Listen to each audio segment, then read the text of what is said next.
Oke, selamat siang Bang. Gimana kabarnya Siang, Bang? baik, alhamdulillah. Bang, mungkin boleh update sedikit nih Bang, perkembangan dari Fadel sendiri gimana sih Bang sebagai kuasa hukumnya Bang?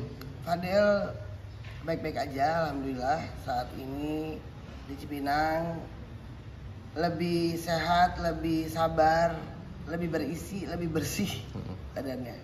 Selama di Cipinang sendiri mungkin apa sih Bang? Ada keluhan nggak dari Fadel sendiri ke Abang sebagai kuasa hukumnya Bang? Alhamdulillah nggak ada ya. Dia kayaknya lebih enak di situ, enak dalam arti kata dia bisa olahraga, dia kegiatan sekarang badminton, terus ya teman-temannya lebih banyak lah ya. Artinya banyak kegiatan positif yang dilakukan di dalam ya Bang, apa Iya, gimana? iya. Jadi dia punya waktu untuk olahraga, punya waktu untuk ibadah, punya waktu untuk ngaji, ya bergaul juga. Kegiatan yang ditekunin banget apa sih Bang di dalam, kan kita tahu nih ya Bang bahwa di dalam kan banyak banget kegiatan positif ya Bang ya. Nah, kalau dari Fadel sendiri apa Bang selain itu? Badminton saya lihat ya, karena hari-harinya main badminton, nanti ada pertandingan apa gitu. Untuk dari keluarga sendiri masih sering jengukin nggak sih Bang mungkin Bang? Keluarga belum bisa jenguk, Oh, belum bisa. mungkin baru minggu depan bisa jenguk. Abang sendiri kapan terakhir bertemu Saya Fadel? terakhir minggu lalu jenguk. Gimana Bang komunikasinya ketika menjenguk Fadel Bang? Alhamdulillah, anaknya terlihat lebih santai ya di sekarang kelihatannya, lebih kalem. Ya selebihnya ya nerimo aja menunggu persidangan. Persidangan sendiri gimana nih Bang? Mungkin Bang update-nya Bang? Persidangannya sendiri berkasnya itu baru limpah, jadi kami juga lagi tunggu jadwal sidang. Mungkin kalau nggak minggu depan, next week. Apa aja nih Bang yang dipersiapin buat persidangan minggu depan Bang? Ya tentunya kita persiapkan semua secara maksimal, upaya-upaya supaya Fadil bisa mendapatkan hak hukumnya. Ya selebihnya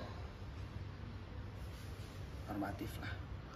Untuk persidangannya udah tahu apa belum sih Bang tanggalnya Bang? Lagi belum tahu. Belum tahu ya? Belum tahu. Apakah bakal berdekatan dengan Nikbir, kan kita Bisa sidang? jadi, bisa jadi karena waktu itu P21 tahap 2-nya kan juga bedanya sedikit ya. Bisa jadi berbarengan, bisa jadi.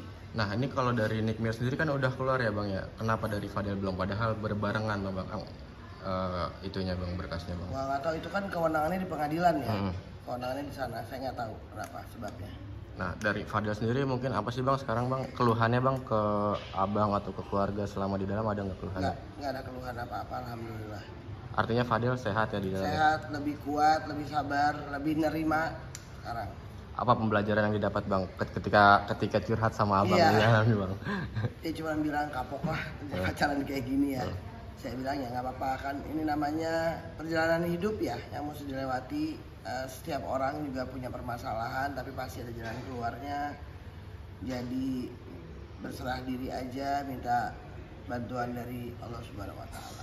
Artinya lebih positif ke arah religius sekarang atau gimana sih Bang? Iya, dia sekarang lebih banyak punya waktu untuk ibadah dan ngaji, saya lihat ya, karena di blognya dia itu banyak yang sudah berumur. Nah, jadi dia bergabung di situ. Oke, berarti sekarang fokusnya lagi ibadah ngaji gitu-gitu ya Bang? Ya. Oke, siap. Sekali lagi deh Bang, mungkin Bang, gimana Bang, maksudnya apa yang membuat Abang nih pertama kali mau menjadi kuasa hukum Fadil? Kan kita tahu ya bahwa sebelumnya ini dipegang sama Rasmana. Ini saya belum tanyain nih ke Abang nih, gimana Bang? Mungkin terpanggil aja secara nurani ya. Saya lihat anak ini usianya masih muda, punya prestasi juga. Sepertinya tidak ada salahnya kalau kita bisa membantu secara kemanusiaan. Saya kasihan juga lihatnya ketika hampir semua masyarakat Indonesia menghakimi ya, padahal belum tahu benar apa enggaknya. Ya itu saya terpanggil aja secara nurani, karena saya cuma ngebayangin kalau itu terjadi di keluarga kita bagaimana. Itu satu. Kedua, sebenarnya anak ini tidak seperti apa yang dilihat. Anak ini cukup baik sebetulnya. Tidak seperti apa yang dilihat tuh maksudnya gimana sih Bang, mungkin Bang? Kan ada komentarnya anak petentang-petenteng lah, songong gitu ya. Saya lihatnya gini, mungkin itu dia lakukan untuk membentengi karena sudah sedemikian banyaknya yang menghujat ya. Apalagi sampai keluarganya dihujat juga. Jadi buat saya apa yang dia lakukan kemarin sampai hari ini mungkin bisa dilihat juga waktu dia di Polres seperti apa kemarin, begitu udah tahap 2 lebih kalem. Mungkin akhirnya dia bisa berpikir jernih bahwa gak perlulah kayak begitu ya. Artinya saya suruh dia tutup kuping dari apa komentar, begitupun keluarganya saya suruh tidak perlu membaca komentar karena mungkin di mata manusia bisa ketukar ya, di mata Tuhan tidak bisa ketukar. Itu aja. Bang, apa sih bang mungkin bang yang menjadi, maksudnya gimana bang, abang tuh ngebela Fadil tuh selain karena hati nurani atau karena apa lagi sih bang mungkin bang? Gak ada sih, hanya itu. Saya pun pro bono. Pro bono. Saya lumayan ngikutin sih awalnya ya, saya lumayan ngikutin. Terus sebetulnya kalau sejak awal dari Fadilnya gini, saya tahu ada upaya dari Fadil dan kakak-kakaknya itu untuk mengantarkan Roli pada saat itu ya, tapi kan tidak diterima. Nah setelah itu akhirnya terjadi masing-masing preskon ya kan, situasi jadi memanas segala macam. Saya rasa harusnya itu tidak terjadi, tapi kan sekarang sudah terjadi, ya sudah lah, saya bagian bebenah aja mas. Awal di konteks semenjak perpindahan kuasa hukum itu gimana bang? Baik-baik aja sih, fine kan aja. Maksudnya saya melihatnya kalau saya bisa membantu kenapa tidak. Kalau memang bisa meringankan beban sesama manusia, kenapa tidak kita lakukan? Kan kita bentuknya ikhtiar ya. Bang, kan kita tahu ya bahwa di framing di media nih hukuman Fadil cukup berat ya. Nah kalau dari abang sendiri melihat dari pasal-pasal atau hukum-hukum yang akan dikenakan oleh Fadil itu gimana sih bang sebagai kuasa hukumnya bang? Ya kalau sesuai dengan pasalnya memang lumayan ya. Tapi balik lagi nanti kan fakta persidangan yang menentukan apakah sedahsyat seperti yang digadang-gadang di media sosial atau memang ternyata tidak separah itu gitu kan. Ya kalau saya cuma bilang sama Fadil, apapun yang nanti diputuskan itu harus diterima, artinya itu ketentuan yang Tuhan kasih. Benar. Tapi kalau ternyata tidak seperti yang dibayangkan, ya itu bonus Tuhan kasih ya. Tapi yang pasti harus jadi lebih baik. Tapi soal itu sendiri udah abang ngomongin belum sih bang ke Fadil bahwa Del hukuman lo gini-gini. Nah responnya Fadil sendiri gimana ketika mengetahui itu?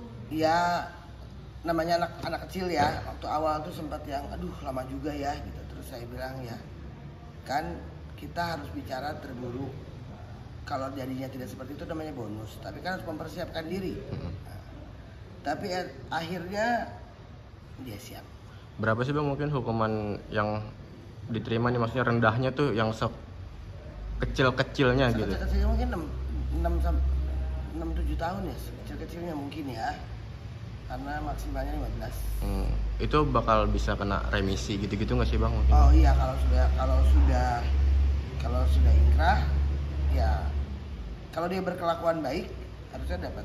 Apa yang abang bekelin untuk Fadil di dalam bang mungkin bang? Ya, saya cuma menyampaikan jangan pernah putus asa dari rahmat Tuhan ya. Jangan pernah merasa bahwa ini kiamat, ini dunia berakhir, enggak. Kita nggak pernah tahu lah. 5 menit ke depan apa yang terjadi kita nggak pernah tahu. Jadi berbaik sangka aja terus saya bilang. Jadi supaya Tuhan kasihnya gampang. Ketika abang menjadi kuasa hukum Fadil kan kita tahu ya bahwa sebelumnya nih Rasman menjadi kuasa hukum Fadil dia dibully sana sini. Nah ketika abang megang Fadil sebagai klien abang, apakah mengalami hal yang serupa atau mendapatkan citra positif?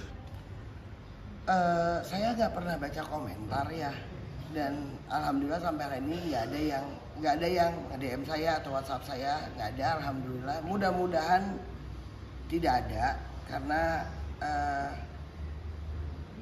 buat saya nih sekarang kita hanya tinggal membuktikan, berupaya berdoa.